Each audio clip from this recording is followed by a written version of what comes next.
नमस्कार। अंतर्राष्ट्रीय खबरों के हमारे इस खास कार्यक्रम खबर दुनिया की में आपका स्वागत है। मैं हूं चंद्रशेखर जोशी। इस कार्यक्रम में हम आपको इस वक्त की बड़ी अंतर्राष्ट्रीय खबरें बताते हैं, साथ ही दो बड़ी खबरों पर अपने विशेषज्ञ मेहमान के साथ चर्चा भी करते हैं। आज हम पाकिस्तान में अफगान शरणार्थियों के दर्द और मोहम्मद यूनुस के चीन में दिए विवादित बयान पर चर्चा करेंगे। लेकिन आइए सबसे पहले आपको दिखाते हैं इस वक्त की अंतर्राष्ट्रीय हेडलाइंस। भारत दौरे पर आए चिली के राष्ट्रपति के साथ पीएम मोदी ने की द्विपक्षीय बातचीत। दोनों देशों में हुए 4 समझौते। चिली को बताया लैटिन अमेरिका में भारत का महत्वपूर्ण मित्र और साझेदार।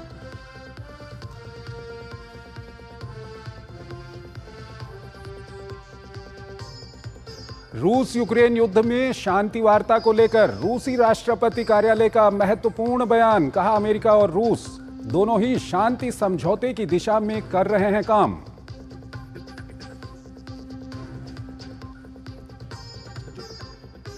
चीन ने अचानक ताइवान के आसपास बड़े पैमाने पर शुरू किया सैन्य अभ्यास। ताइवान के राष्ट्रपति और नेताओं पर लगाया अलगाववादी और परजीवी होने का आरोप।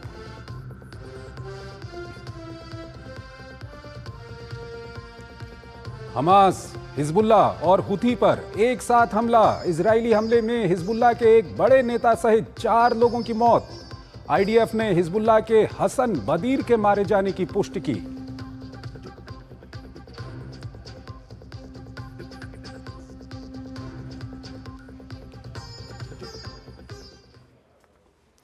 और आइए पहली खबर की ओर आपको लिए चलते हैं। चिली के राष्ट्रपति गैब्रियल बोरिक फोंट प्रधानमंत्री नरेंद्र मोदी के निमंत्रण पर पहली बार भारत की राजकीय यात्रा पर आए हैं। मंगलवार को प्रधानमंत्री नरेंद्र मोदी और चिली के राष्ट्रपति गैब्रियल बोरिक फोंट की मौजूदगी में प्रतिनिधिमंडल स्तर की बातचीत हुई। भारत और चिली के बीच अंटार्कटिका में सहयोग बढ़ाने, सांस्कृतिक आदान प्रदान, आपदा प्रबंधन, कॉपर माइनिंग को लेकर समझौते पर सहमति बनी। दोनों ही देश वैश्विक तनाव के बीच शांति और सहयोग को लेकर आशान्वित हैं। प्रधानमंत्री नरेंद्र मोदी ने कहा कि दोनों देश क्रिटिकल मिनरल्स के क्षेत्र में साझेदारी को बल देंगे। उन्होंने कहा कि लचीली आपूर्ति और मूल्य श्रृंखला को स्थापित करने के लिए काम किया जाएगा। उन्होंने कहा कि डिजिटल सार्वजनिक अवसंरचना, नवीकरणीय ऊर्जा, रेलवे, अंतरिक्ष और अन्य क्षेत्रों में भारत अपना सकारात्मक अनुभव चिली के साथ साझा करने के लिए तैयार है। दोनों पक्षों के बीच लेटर ऑफ इंटेंट पर बनी सहमति का हम स्वागत करते हैं। यह खुशी का विषय है कि चिली के लोगों ने योग को स्वस्थ जीवन शैली के रूप में अपनाया है। चिली में 4 नवंबर को राष्ट्रीय योग दिवस घोषित किया जाना हम सभी के लिए प्रेरणादायक है। हमने चिली में आयुर्वेद और ट्रेडिशनल मेडिसिन में भी सहयोग बढ़ाने पर विचार किया। रक्षा के क्षेत्र में बढ़ता सहयोग हमारे गहरे आपसी विश्वास का प्रतीक है। हम इस क्षेत्र में एक दूसरे की जरूरतों के अनुसार डिफेंस, इंडस्ट्रियल मैन्युफैक्चरिंग और सप्लाई चेन तैयार करने के लिए आगे बढ़ेंगे। Organise crime, drug trafficking, terrorism जैसी साझा चुनौतियों का सामना करने के लिए हम दोनों देशों की एजेंसी के बीच सहयोग बढ़ाएंगे। और आइए अगली खबर की ओर चलते हैं। पाकिस्तान में करीब 30 लाख अफगान शरणार्थी रहते हैं। पाकिस्तान सरकार ने इनको 30 मार्च तक स्वेच्छा से पाकिस्तान को छोड़कर अपने देश चले जाने को कहा था। ये समय सीमा खत्म हो गई है और अब पाकिस्तान इन्हें बलपूर्वक देश से निकालने की तैयारी कर रहा है। इन शरणार्थियों की समस्या यह है कि पाकिस्तान में रहने पर इन्हें जेल डालने की तैयारी है और वहीं अफगानिस्तान जाने पर इनके सामने भूखमरी, बेरोजगारी और मौत खड़ी होगी। ये रिपोर्ट देखिए। पाकिस्तान के खराब होते आर्थिक हालात का खामियाजा उन मासूम अफगान शरणार्थियों को भुगतना पड़ रहा है जिन्होंने कभी आतंक के खिलाफ लड़ाई में अमेरिका और इस्लामाबाद का साथ दिया था। हालांकि पाकिस्तान का इन शरणार्थियों को निकाले जाने के पीछे अपना अलग तर्क है। अधिकारियों के मुताबिक पाकिस्तान में अवैध रूप से रह रहे विदेशी नागरिक अपराध और उग्रवाद को बढ़ावा देते हैं। इसलिए पाकिस्तान ने इस वर्ष 30 लाख अफगानों को देश से बाहर निकालने की योजना बनाई है। ऐसे शरणार्थियों को राजधानी और आसपास के इलाकों को 31 मार्च तक स्वेच्छा से छोड़ने की दी गई समय सीमा सोमवार को समाप्त हो गई। हालांकि गिरफ्तारी और निर्वासन की प्रक्रिया 1 अप्रैल से शुरू होने वाली थी, लेकिन इसे 10 अप्रैल तक टाल दिया गया है।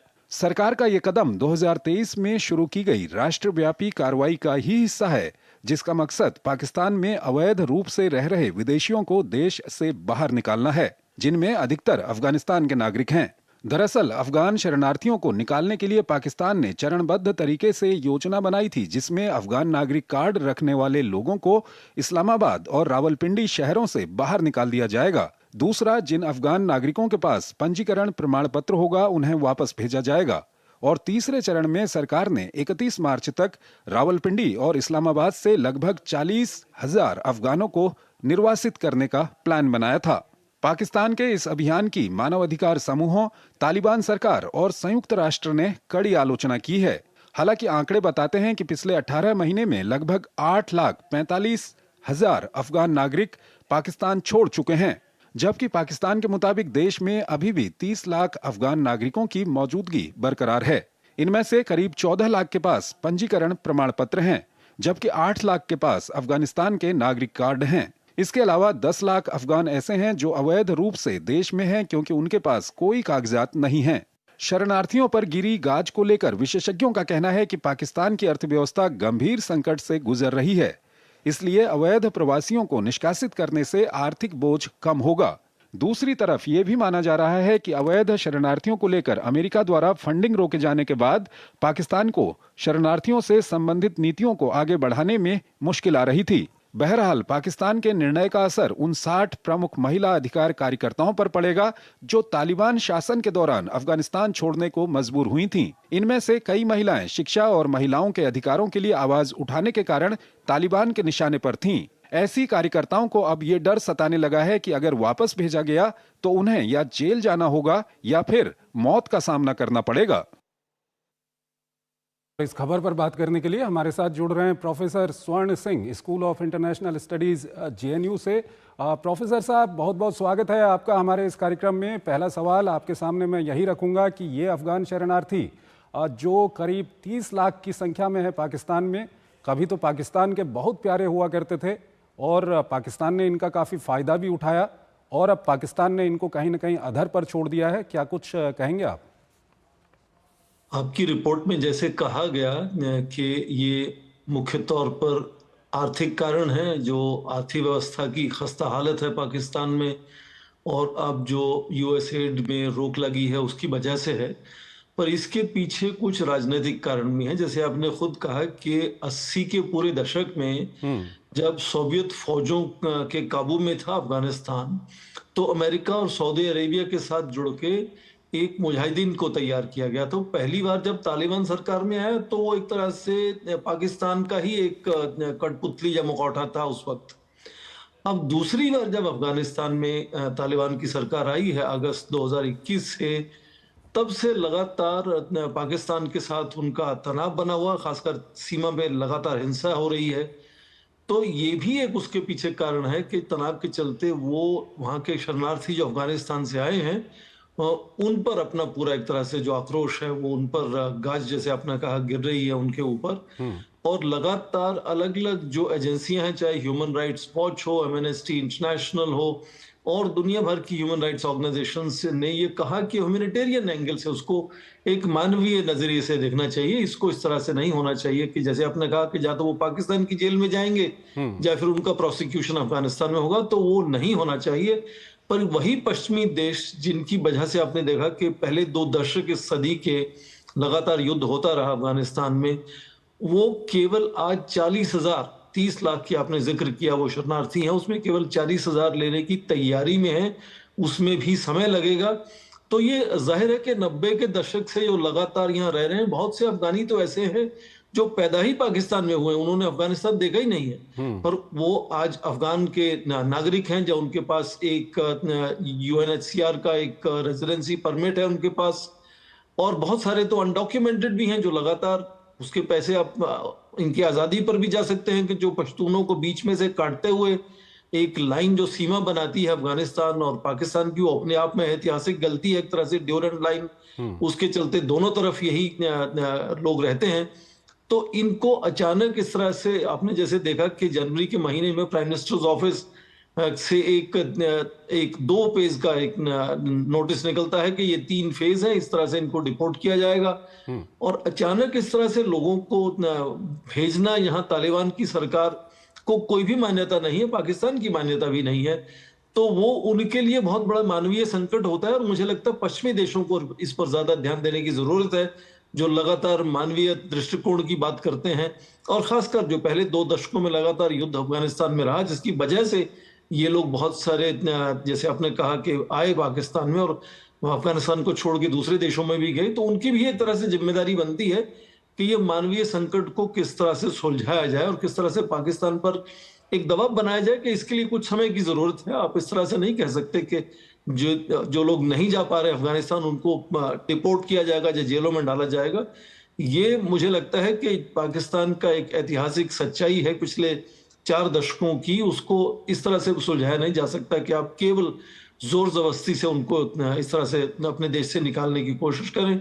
उसके कुछ सर, यहाँ पर एक सवाल ये भी आता है कि अभी इस वक्त पर जिस तरह के संबंध पाकिस्तान और अफगानिस्तान तालिबान या अफगानिस्तान की तालिबान सरकार के बीच में है, उसमें इन लोगों का दर्द और कितना बढ़ जाता है, क्योंकि ये तो काफी मुश्किल हो जाती है इन लोगों के लिए। और बिल्कुल आपने सही कहा, जब भी देखिए हाल ही में अमेरिका से डिपोर्टेशंस हो रहे हैं, तो जिस देश में आप लोगों को भेजना चाहते हैं उस देश से तालमेल और सहमति होना जरूरी है।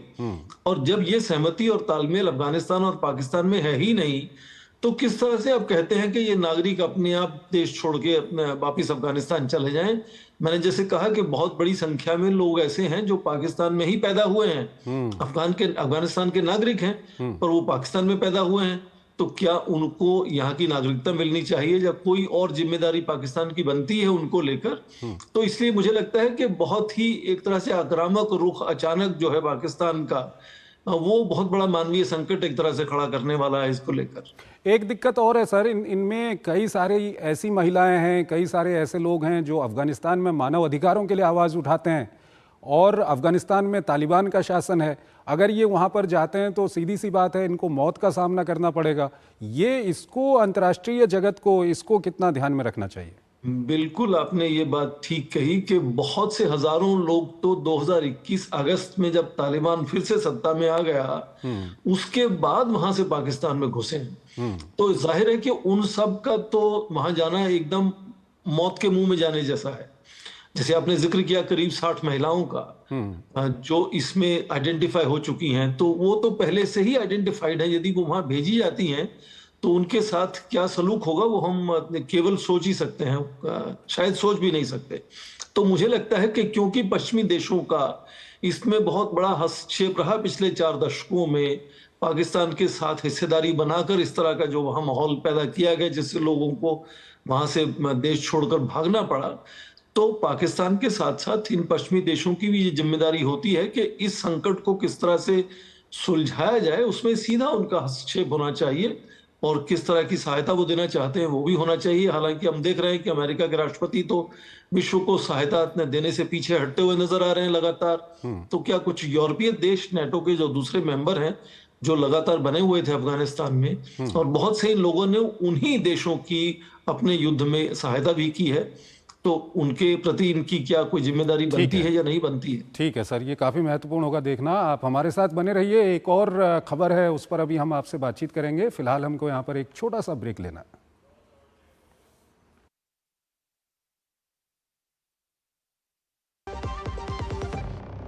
जब धरती चीर कर निकलता है लोहे का पत्थर और मिलता है मोंगिया के जोश से, फिर तपता है, पिघलता है और बनता है फौलाद। अब होता है सरिया सारी खूबियों के साथ। मोंगिया स्टील, मजबूत देश का मजबूत सरिया। जो लक्ष्य चुना था समझ आने लगा है। GLA यूनिवर्सिटी, उच्च लक्ष्य की निश्चित प्राप्ति। गोल्डी मसाले के 100 ग्राम के स्पेशल पैक्स में फ्रेशनेस लॉक है। ऐसे गोल्डी मसाले जहां जाएं रिश्ते बनाएं।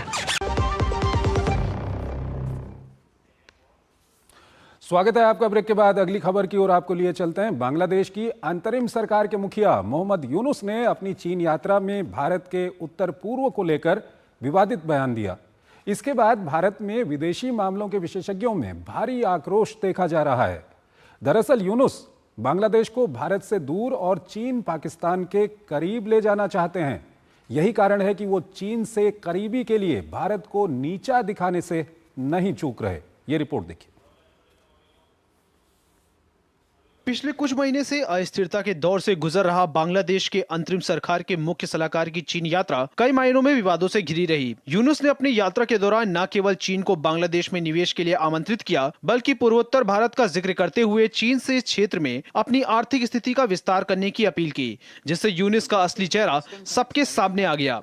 दरअसल यूनुस ने एक वीडियो में पूर्वोत्तर भारत के 7 राज्यों का जिक्र किया, जिसे उन्होंने भूमि से घिरा हुआ बताया। उन्होंने कहा कि इन राज्यों के पास समुद्र तक पहुंचने का कोई रास्ता नहीं है, इसलिए बांग्लादेश इस क्षेत्र में समुद्र का एकमात्र संरक्षक है। दरअसल यूनुस ने बयान देते समय इस तथ्य को पूरी तरह से नजरअंदाज कर दिया कि भारत अपनी एक्ट ईस्ट पॉलिसी के तहत उत्तर पूर्वी भारत में कनेक्टिविटी बढ़ाने के लिए भारी निवेश कर रहा है। इसमें Kaladan multi modal transit transport project जैसी परियोजनाएं शामिल हैं। इसके साथ ही पूर्वोत्तर भारत को म्यांमार और दक्षिण पूर्व एशिया से जोड़ने वाले सड़क नेटवर्क का निर्माण कर रहा है। पूर्वी राज्यों पर दिया गया यूनुस का यह बयान इसलिए भी हैरान करने वाला है क्योंकि पूर्वोत्तर भारत में ही सिलीगुड़ी कॉरिडोर है, जिसे भारत का चिकन नेक माना जाता है। 60 किलोमीटर लंबा और 22 किलोमीटर चौड़ा यह कॉरिडोर नॉर्थ ईस्ट के 7 राज्यों को भारत के साथ जोड़ता है। यूनुस जानते हैं कि पूर्वोत्तर भारत का हिस्सा है और भारत और बांग्लादेश के बीच पूर्वोत्तर भारत से बंगाल की खाड़ी तक पहुंच को लेकर बहुत करीबी चर्चा हो चुकी है और इस पर औपचारिक समझौते भी हो चुके हैं। यूनुस पूर्वोत्तर के 7 राज्यों में समस्या पैदा करने के लिए चीन को शामिल करने की कोशिश कर रहे हैं। उन्हें यह नहीं पता कि हम बांग्लादेश की विपरीत दिशा में भी ऐसा ही कर सकते हैं। दरअसल यूनुस की चीन की यात्रा के दौरान दोनों देशों के बीच कई विकास से जुड़ी योजनाओं पर समझौते हुए, जो बांग्लादेश के लिए तरक्की की राह प्रशस्त कर सकता है। लेकिन इस दौरान उनके भारत विरोधी बयानों ने हर किसी को हैरान कर दिया है। बहरहाल अंतरिम सरकार के मुखिया के बयान से साफ होता है कि यूनुस का इरादा घरेलू समस्या के समाधान से ज्यादा देश के लोगों को इसी तरह के मामलों में उलझा कर रखना है, क्योंकि पिछले 8-9 महीनों के दौरान यूनुस अपनी नीतियों के कारण कटघरे में रहे हैं। इतना ही नहीं, सरकार गठन के बाद से अब तक कई मौकों पर कई सलाहकारों पर सत्ता के दुरुपयोग का आरोप भी लगा है। प्रोफेसर स्वर्ण सिंह हमारे साथ जुड़े हुए हैं, school of international studies JNU से विदेशी मामलों के जानकार हैं। प्रोफेसर सिंह, अगर मोहम्मद यूनुस के चीन दौरे की हम बात करें तो इसमें कोई बड़ी बात नहीं। हर देश का जो नेता होता है वो दूसरे देश में जाता है, निवेश की बात करता है, अपने देशों में निवेश की बात करता है, 2 देशों के बीच में साझेदारी की बात करता है। लेकिन मोहम्मद यूनुस जब से अंतरिम सरकार का गठन हुआ है, उनका जो रवैया रहा है, चाहे वो हिंदू विरोधी रवैया रहा हो, साथ ही साथ पाकिस्तान के कट्टरपंथियों के साथ नज़दीकी बढ़ाने का रवैया रहा हो, और अब जिस तरह से उत्तर पूर्व को लेकर के उन्होंने टिप्पणी की है, क्या कुछ आपकी प्रतिक्रिया? देखिए, डॉक्टर मोहम्मद यूनुस का जो व्यक्तित्व है उसमें ये मान लेना कि शायद उनको पता नहीं था कि वो क्या कह रहे हैं या कर रहे हैं, ये बहुत मुश्किल है। इसीलिए मुझे लगता है ये हैरान करने वाली एक तरह से टिप्पणी है कि जो देश खुद ही भारत की भूमि से घिरा हुआ है, वो किसी भारत की भूमि को भूमि से घिरा हुआ बताने की कोशिश करें किसी तीसरे देश को। दूसरी बात ये भी कि जब डॉक्टर यूनुस को अच्छे से समझ है कि भारत और चीन के संबंध किस तरह के हैं, तो भारत की भूमि को पेशकश करना चीन के लिए अपने आप में एक तरह से प्रोवोकेटिव है। और इसीलिए आप देखें कि अलग अलग लोगों ने, आपके प्रोग्राम में भी 2 लोगों ने कमेंट किया और हमारे सर यहाँ पर एक तथ्य मैं ये भी रखना चाहूंगा कि जब डॉक्टर यूनुस चीन गए थे तो ये जो बयान है ये किसी मीडिया के जरिए नहीं आया। ये बयान वो तो 3-4 दिन पहले वो चीन गए थे, उसके बाद कल ये बयान बांग्लादेश की जो सरकार है, वहाँ की जो एजेंसी है, उनके द्वारा ये बयान को जारी किया गया और उसके बाद मीडिया को इस बयान को आगे बढ़ाया गया। सर बिल्कुल सही आपने कहा कि शायद ये ना केवल चीन को रुझाने की कोशिश थी, पर अपने देश में भी अपनी मान्यता बढ़ाने की एक तरह से कोशिश थी। क्योंकि आप देखें कि कहने को ये सरकार अंतरिम सरकार है, पर ना तो ये अंतरिम है, ना ये न्यूट्रल है, ना ये नॉन पार्टी सरकार है। इनका केवल एकमात्र जिम्मेदारी या मैंडेट है इनको कि वो किसी तरह से जल्द चुनाव कराएं। और इस तरह के बड़े निर्णय कि किस तरह से विदेश नीति चलेगी, किस तरह से घर में जो अलग अलग संस्थान हैं उनमें सुधार होंगे, संविधान में सुधार होंगे, ये चुनी हुई सरकारों का काम है। ये इंटरिम सरकारों का काम नहीं होता कि इस तरह के बड़े निर्णय आप लेना शुरू कर दें। तो अपनी घर में भी मान्यता बनाए रखने को मुझे लगता है लेकर ये एक कोशिश हो सकती है। जिस तरह से ये आपने देखा कि इतना प्रोवोकेटिव एक रिमार्क उन्होंने दिया है, और शायद एक तरह से कुछ अपनी भारत के प्रति आक्रोश या नाराजगी जो बांग्लादेश में बनी हुई है उसके समर्थन की एक संकेत का कोशिश हो, इसमें यह भी हो सकता है। तो अपनी सत्ता को बनाए रखने का भी एक इसमें पीछे मंशा हो सकती है। पर मैं ये कहना चाह रहा हूं कि जितना उनका व्यक्तित्व विश्व में जाना जाता है उसमें ये नहीं कह सकते कि ये उनको समझ नहीं था कि वो क्या कर रहे हैं। बहुत सोच समझकर उन्होंने इस तरह का जो व्यक्तित्व उनका है उसके सामने ये टिप्पणी करना, इसके पीछे कुछ जाहिर है कि उनकी रणनीति है। रणनीति क्या है? वो यही है कि जो अपनी सत्ता है उसको बनाए रखें, और उसको बनाए रखने के लिए क्योंकि अमेरिका से सहायता बंद हो रही है, भारत कम से कम अपना तालमेल बना रहा है, बहुत ज्यादा दोस्ती नहीं दिखा रहा है, तो चीन के यहाँ जाकर उनके साथ दोस्ती का हाथ बढ़ाना और जो चीन को बात खुश करे वही बात कहना, ये भी उसके पीछे एक मंशा हो सकती है। और मुझे नहीं लगता कि इसका कोई बहुत बड़ा असर होने वाला है। चीन भी समझता है कि भारत का प्रभाव कितना है बांग्लादेश के ऊपर, और भारत के बगैर मर्जी के कितनी बड़ी वहां हिस्सेदारी बन सकती है या नहीं बन सकती है, ये वो पहले से ही सीख चुका है। ग्वादर और हम्बनटोटा में वहां 2 बड़े पोर्ट बनाकर जो चल नहीं रहे। सितवे पोर्ट सर नहीं, मैं ये कह रहा हूं कि पाकिस्तान में और श्रीलंका में पोर्ट बनाकर उसने देखा कि वो चल नहीं सकते जब तक भारत उसमें चीन का साथ नहीं देगा। तो इसी तरह से यदि सितवे या चिटागोंग में वो कुछ करना चाहता है तो भी वो जिसको हम कहते हैं कि वायबल नहीं होगा कमर्शियली, वो उसको कर देना संभव नहीं है चीन के लिए। और 10 साल के बाद वहां भी सवाल उठने शुरू हुए हैं कि आप इस तरह का निवेश करते हैं तो उसको चीन में क्या फायदा। सर ये बहस हम कई बार आपके साथ हम कर चुके हैं कि किस तरह से वो वहां पर कमजोर हो रहे हैं, वहां पर वो बांग्लादेश को आगे को नहीं ले जा पा रहे हैं, कट्टरपंथियों के पीछे छुप रहे हैं, उनकी लगातार वहाँ पर जो पॉपुलैरिटी है वो गिर रही है। लेकिन उत्तर पूर्व को लेकर के अगर वो कहेंगे तो जिस तरह से उत्तर पूर्व में इंफ्रास्ट्रक्चर का डेवलपमेंट हुआ है, सितवे पोर्ट को भारत ने डेवलप किया है बंगाल की खाड़ी से जोड़ने के लिए, ये सब क्या बांग्लादेश को दिखता नहीं क्या? मुझे लगता है इस वक्त ये भी याद करना जरूरी हो जाता है कि हाँ, भारत ने जब शेख हसीना की सरकार थी वहां तो कई तरह के ट्रांजिट एग्रीमेंट साइन किए थे जिससे भारत को रोड से, रेल से, वाटरवेज से और फिर कालादान मल्टीमोडल प्रोजेक्ट के चिटागोंग जाकर ये सब सुविधाएं मिली थी कि हम भारत जो है वो लगातार हमारे उत्तर पूर्व के राज्य हैं उनसे जुड़ा रहे। आपको याद होगा 1965 में जब युद्ध हुआ था तो इस तरह की सहूलतें तब भी थी भारत को, और अचानक वो सारी सहूलतें बंद कर दी गई थी और कई दशकों तक बंद रही फिर उसके बाद। तो भारत को इसको एक मौका, एक अवसर की तरह मुझे लगता है देखना चाहिए, और किस तरह से बहुत ही डिपेंडेबल अल्टरनेटिव्स की हमें जो जरूरत है उसकी और हमारा ध्यान जाना चाहिए। और कभी भी इस तरह से यदि कोई कट्टरपंथी की सरकार वहां बन जाती है तो क्या वो भारत को इस तरह की परेशानी खड़ी कर सकते हैं भारत के सामने। तो ये भी एक अवसर भारत के लिए है कि किस तरह की अल्टरनेटिव भारत बना सकता है। लगातार उत्तर पूर्व के राज्य हैं उनसे जुड़े रहने के लिए, उस पर भी मुझे लगता है सोचना जरूरी हो जाता है एक तरह से। ठीक है सर।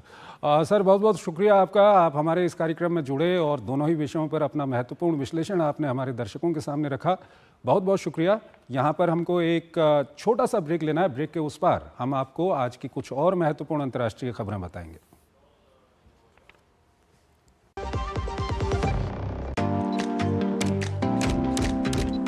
ओह लवली, वेल डन। अब होगा बड़ा स्टूडियो, नया कैमरा, नई लाइट्स, लगे हाथ नई कार भी ले लो उसी लोन से। नो, लोन लिए गए काम में ही लगाओ, समय से EMI चुकाओ, क्रेडिट स्कोर बढ़ाओ और अगला लोन आसानी से पाओ। कार नहीं तो मेरी फोटो तो ले लो। आप कौन? RBI कहता है वित्तीय समझदारी समृद्ध नारी। जो लक्ष्य चुना था समझ आने लगा है। GLA यूनिवर्सिटी, उच्च लक्ष्य की निश्चित प्राप्ति। स्वागत है आपका। ब्रेक के बाद अंतर्राष्ट्रीय खबरों के हमारे इस कार्यक्रम में आज इतना ही। आप हमारी पूरी टीम को इजाजत दीजिए, लेकिन जाते जाते हम आपको छोड़ जा रहे हैं आज की कुछ प्रमुख अंतर्राष्ट्रीय खबरों के साथ। आप इन खबरों को देखिए और हमारी पूरी टीम को इजाजत दीजिए। नमस्कार। रूस यूक्रेन युद्ध में शांति वार्ता को लेकर रूस ने स्पष्ट किया है कि अमेरिका और रूस दोनों ही यूक्रेन के मुद्दे पर विचार विमर्श कर रहे हैं और शांति समझौते की दिशा में काम कर रहे हैं। रूस के मुताबिक यह दोनों देशों के बीच सहयोग की दिशा में एक महत्वपूर्ण कदम हो सकता है। दूसरी ओर रूस यूक्रेन युद्ध अभी भी भीषण बना हुआ है। सुत्जा की ही तरह रूसी सैनिक टोरेस शहर में भी एक अलग रणनीति अपना रहे हैं। यहाँ रूसी सैनिक सीवर लाइनों और जमीन के नीचे बनी बड़ी गैस पाइपों का उपयोग कर शहर में घुस रहे हैं और यूक्रेनी सैनिकों पर आकस्मिक हमला कर रहे हैं। चीन ने अचानक ताइवान के आसपास बड़े पैमाने पर सैन्य अभ्यास शुरू किया है और उसके नेताओं पर अलगाववादी और परजीवी होने का आरोप लगाया है। चीन के पूर्वी थिएटर कमांड ने कहा है कि PLA नौसेना, सेना और रॉकेट फोर्स इस अभ्यास में शामिल हैं। लेबनान के बेरूत के दक्षिणी उपनगरों में एक इजरायली हवाई हमले में हिजबुल्लाह के एक अधिकारी सहित 4 लोगों की मौत हो गई। इजरायली सेना ने कहा कि मारा गया हसन बदीर हिजबुल्लाह इकाई और ईरान के कुद्स बल का सदस्य था और उसने हमास की मदद की थी। मलेशिया की राजधानी कुआलालंपुर के पास ही स्थित सेलंगोर राज्य में गैस पाइपलाइन फटने से भयानक हादसा हुआ है। इससे यहां भारी विस्फोट हुआ जिसमें 100 से ज्यादा लोग घायल हो गए। इलाके को खाली कराकर बचाव अभियान चलाया गया। फ्रांस में दक्षिणपंथी नेता मरीन ले पेन को सजा और चुनाव लड़ने से रोक के मामले में दक्षिणपंथी पार्टियां इस सप्ताह के अंत में देश भर में विरोध प्रदर्शन का आयोजन करने की योजना बना रहे हैं। इसके लिए दक्षिणपंथी नेताओं ने लोगों से बड़े पैमाने पर शामिल होने की अपील की है।